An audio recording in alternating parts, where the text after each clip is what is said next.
토트넘 팬들은 손흥민이 대체 어디까지 해줘야 하는 건지 동료 선수들에게 질려버리고 말았다. 지난 새벽 펼쳐진 아스톤 빌라와의 경기에서 손흥민은 환상적인 퍼포먼스를 보여주었는데요. 수많은 찬스 메이킹과 오프사이드 라인 브레이킹 모습을 보여주었지만 토트넘 동료들의 절망적인 퍼포먼스로 인해 득점에 실패하고 말았습니다.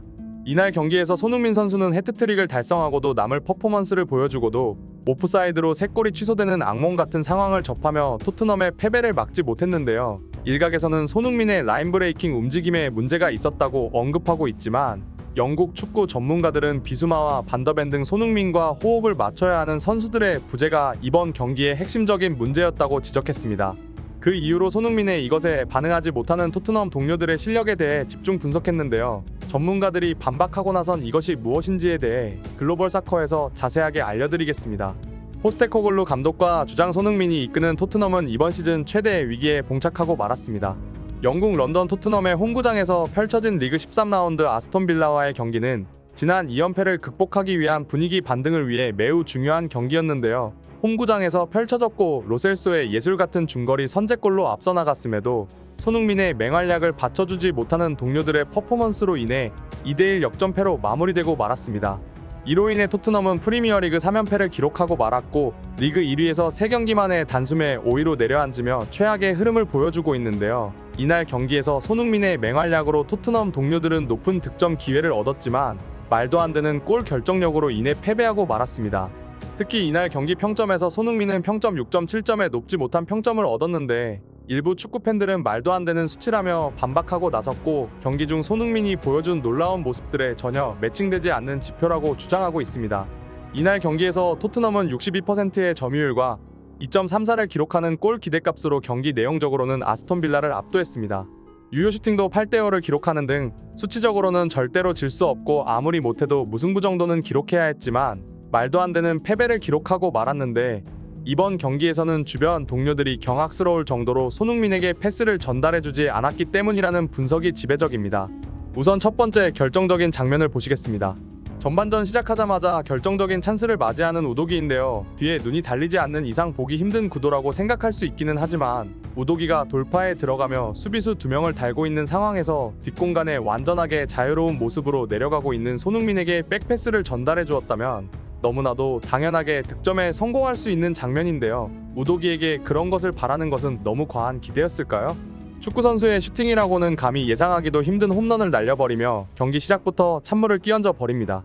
토트넘 선수들의 골탐욕은 여기서 끝이 아니었습니다. 이어지는 장면에서 손흥민은 간결한 원터치로 클루셉스키에게 예술적인 패스를 전달해주는데요. 손흥민의 천재적인 순간 센스가 돋보인 장면이었지만 클루셉스키는 골탐욕에 눈이 멀어 어이없는 슈팅을 시도하고 맙니다. 상대 수비수 한 명을 제치는 것까지는 좋았지만 뒤에 따라 들어오던 힐에게 패스해주는 것이 누가 봐도 더 좋은 찬스였지만 그대로 슈팅을 시도하며 골포스트에 맞춰 또 한 번 기회를 허공에 날립니다. 이번에는 힐 선수가 손흥민의 결정적인 득점 찬스를 허공에 날리는데요.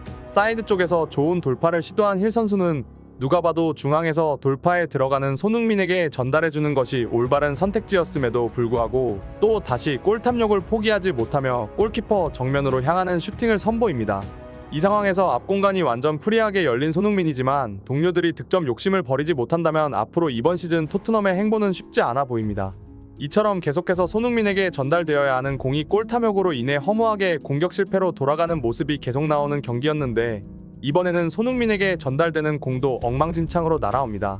브레넌 존슨이 전반 초반 완전 자유롭게 사이드에서 치고 올라오는 장면인데요. 손흥민이 중앙에 위치하며 제대로 공만 전달된다면 아주 가볍게 득점을 올릴 수 있는 모습이지만 존슨은 손흥민의 스피드를 전혀 계산하지 않은 패스로 달려들어가는 손흥민의 뒤쪽에 공을 올려줍니다.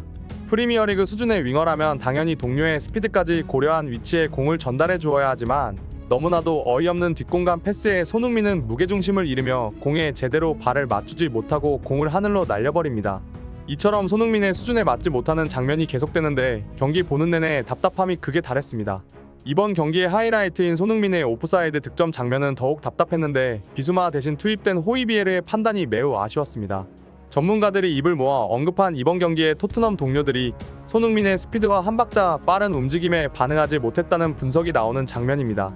손흥민의 전매 특허인 천재적인 라인 브레이킹 움직임이 나오는 모습인데, 우도기에 패스를 전달받은 호이비에르는 손흥민의 돌파 움직임을 보고 패스를 전달해주려 시도합니다.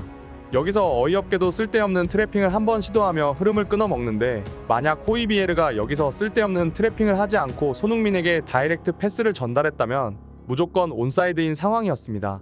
라인 브레이킹을 시도하는 선수들은 자신의 스피드를 죽이는 것이 매우 손해이기 때문에 오프사이드에 걸리기 전 패스를 전달해주는 것이 동료들의 핵심 역량이지만, 호이비에르는 부족한 전개 능력을 보여주며 비수마나 제임스 매디슨이 그리워지게 만들었습니다. 여기서 재밌는 장면이 하나 더 나오는데, 부심이 깃발을 들거나 오프사이드 판정을 내리지도 않았는데 호이비에르는 이미 자신의 실수를 깨닫고 뛰어들어가다 아차하며 자신 때문에 오프사이드 파울이 선언될 것임을 이미 짐작하는 모습을 보여줍니다. 손흥민의 환상적인 가마차기 마무리로 득점에 성공한 상황이었지만 오프사이드 판정이 선언되고 골이 취소됩니다. 손흥민의 두 번째 득점 장면도 브레넌 존슨의 좋지 못한 위치 선정으로 인해 오프사이드 판정이 선언되었는데, 손흥민은 공과는 전혀 상관없는 위치에 서 있었기 때문에 온사이드 상황이지만 공을 받아야 하는 존슨이 수비수들보다 뒤에 위치하는 놀라운 위치 선정으로 인해 마찬가지로 오프사이드 판정을 받고 말았습니다. 세 번째 오프사이드 득점도 논란이 많은데, 슈팅 타이밍에 손흥민의 위치가 미세하게 앞선 것으로 보이지만 이것은 중계 카메라의 각도에 따라 착시 효과가 있을 수도 있으며, 지난 수많은 VAR 판정 시비가 일어난 상황과 같이 무조건 VAR 심판이 오프사이드 라인을 그어봐야 하는 엄청나게 미세한 차이였는데요. 어째서인지 라인을 그어보지도 않고 다이렉트 오프사이드 판정이 선언되며 경기가 속게됩니다. 토트넘을 방해하는 것인지 손흥민을 방해하는 것인지 모르겠지만 정당한 오프사이드 판정 기회도 부여받지 못하며 이렇게 손흥민의 해트트릭은 모두 오프사이드 선언이 되고 말았습니다. 또한 브레넌 존슨은 손흥민의 패스를 골키퍼 정면에 날려버리며 어시스트를 날리기도 했고, 클루셉스키는 또 골탐욕으로 인해 후반 73분 완전 프리하게 혼자 서 있는 손흥민을 보고도 무리한 슈팅을 시도, 골키퍼 정면에 공을 헌납합니다. 가장 어이없는 장면은 전반 38분에 나왔는데, 앞서 클루셉스키의 돌파 장면과 마찬가지로 브레넌 존슨은 사이드 돌파 상황에서 또 손흥민이 중앙에 혼자 남아있는 것을 보고도 어이없는 백패스를 전달하며 손흥민에게 공을 전달해주지 않는데요. 누가 보더라도 온사이드 상황이며 수비수들 뒤에서 혼자 서 있는 손흥민이지만 동료들의 어이없는 선택으로 득점 기회조차 부여받지 못하는 장면입니다.